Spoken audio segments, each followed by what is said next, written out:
जय गुरुदेव। एक बार स्वामी जी महाराज ने सत्संग में सुनाते हुए कहा कि अगर तुम सोचते हो कि मुसीबतें चली जाएं तो वह नहीं जाएंगी, क्योंकि तुम अपना बुद्धि दान देकर अपना राजा चुनते हो। अगर उसने खराब काम किए तो उसका पाप तुमको भी लगेगा। यह छोटी बात नहीं है जिसे आप हवा में उड़ा दोगे। अच्छे लोगों को ले आओ, तब नई व्यवस्था बनेगी और भारी परिवर्तन होगा, जिसे देखकर दुनिया चकाचौंध हो जाएगी।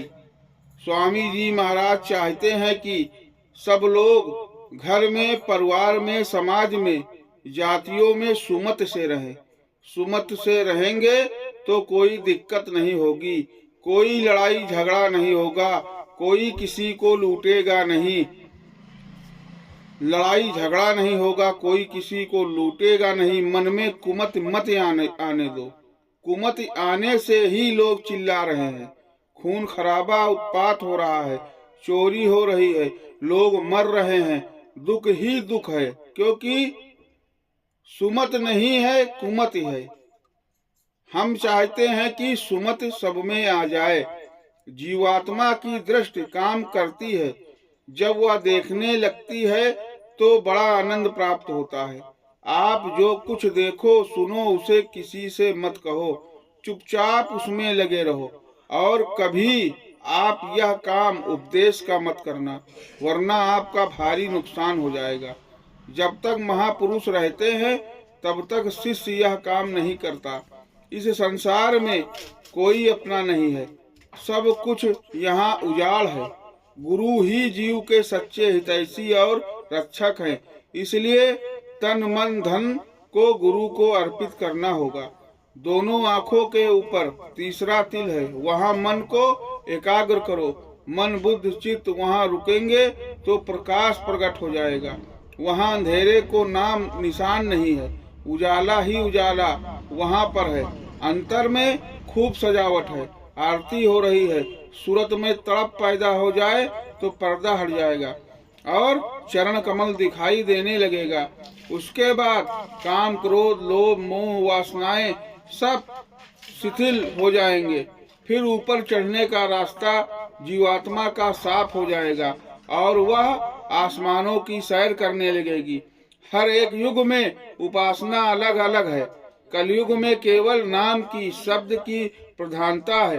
कलयुग केवल नाम आधारा, सुमर सुमर नर उतरहि पारा। नाम को पकड़कर जीवात्माएं ऊपर चढ़ती है और भवसागर से पार हो जाती हैं। और युगों में इतनी सुलभ साधना नहीं है। नाम का भेद पूरे गुरु से मिलेगा। जल में, थल में और आकाश में जितनी भी सुरतें हैं सब सतलोक से आई हैं। सबकी सब शब्द की धार पर नीचे उतारी गई हैं। गर्भ में तुमने वादा किया था कि अब की निकालो, मैं आपका भजन करूंगा।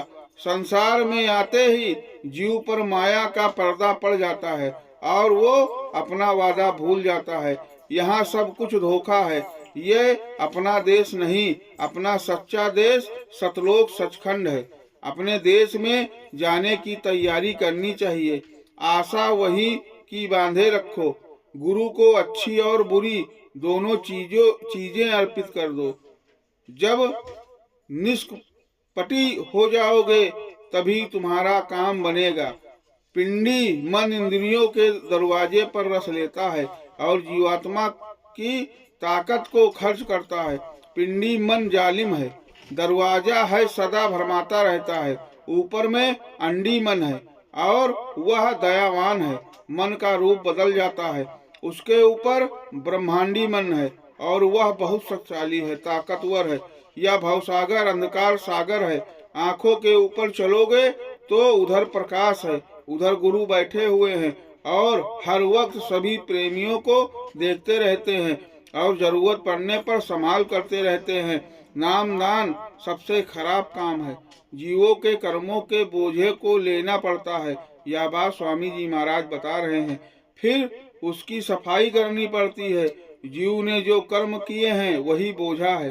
कर्मों के बोझे को उतारना साधारण काम नहीं है। महात्मा ही यह काम करते हैं, अपनी कमाई नहीं है। और नामदान दिया तो भोगना तो पड़ेगा ही। साधक को अपने खान पान का बराबर ध्यान रखना चाहिए। उत्तेजक पदार्थ खाओगे तो काम क्रोध के घोड़े पर सवार रहोगे, फिर भजन कैसे बनेगा।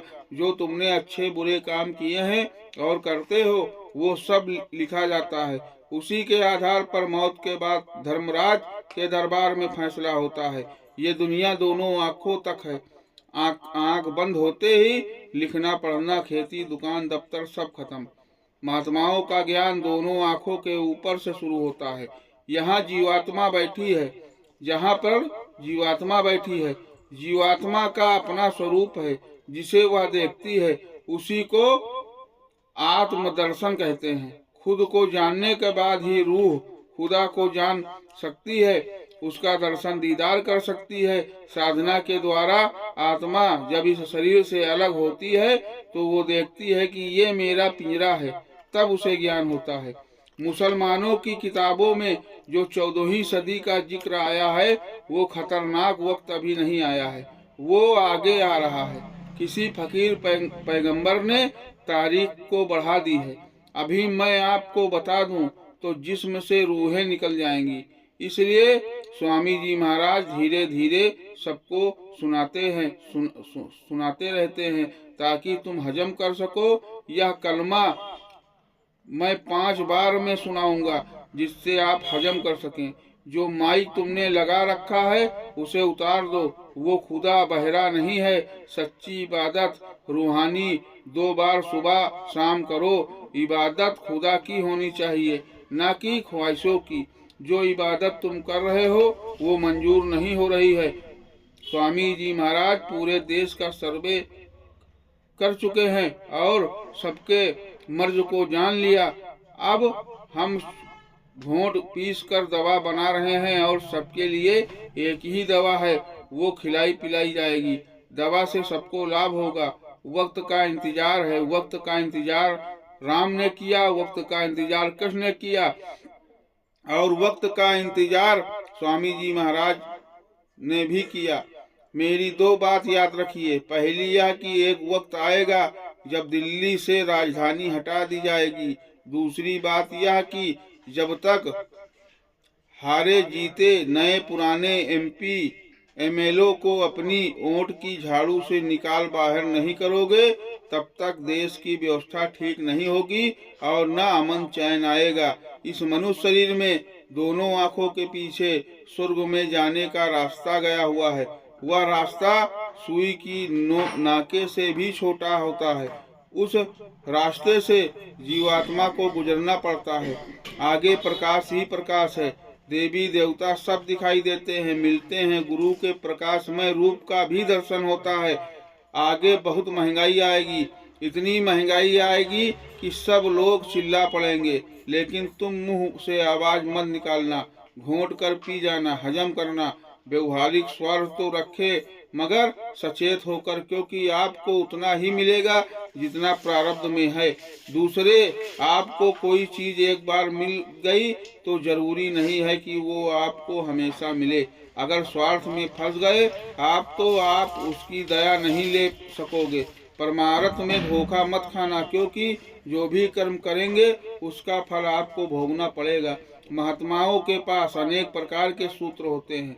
जब वो सूत्र काम में ले लेते हैं तो सबके दिल दिमाग को झकझोर देते हैं।